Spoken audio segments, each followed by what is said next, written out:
After 8:30 at night, you don't get anybody. You can't talk to a person. That's always disturbed me. Our Sheriff's Department needs to be accountable to our citizens. We need to be able to talk to our citizens so we understand what's going on out there. Okay, thank you. Mr. Knezovich?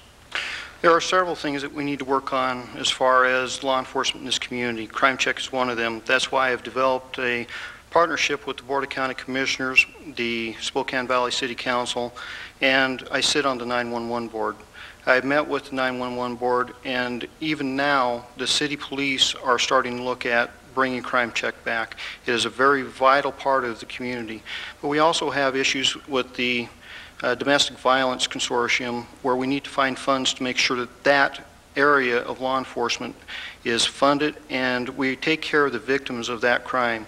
We also have issues with the jail. The jail was only designed to hold 470 prisoners, and at times we put 704 prisoners in that facility. There are many things that we need to work on in the law enforcement arena, and those are the things that we are continue to work on.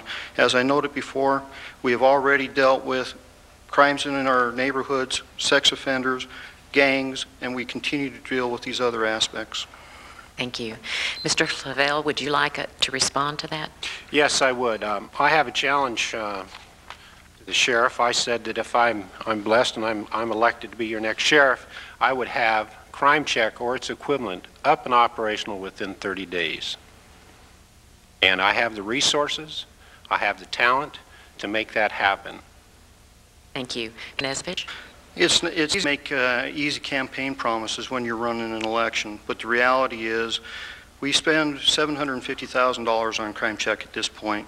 In order to bring Crime Check back on a partial part-time basis, it would cost $500,000 more. Unless we get the city to come back, the Spokane City to come back, along with the Spokane Valley, that full burden of $1.2 million would be borne by the Spokane County Sheriff's Office.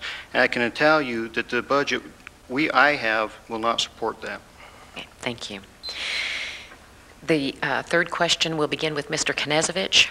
How would you organize the Sheriff's Office? Are there any changes that are needed? Right now, within the Sheriff's Office, we need to look at a strategic plan. It's been too long that the Sheriff's Office has dealt without a strategic plan.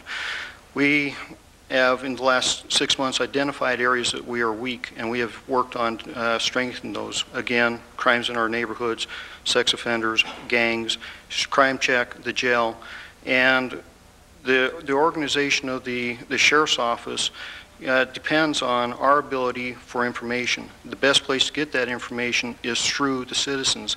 That's why I work very closely hand in hand with our scope volunteers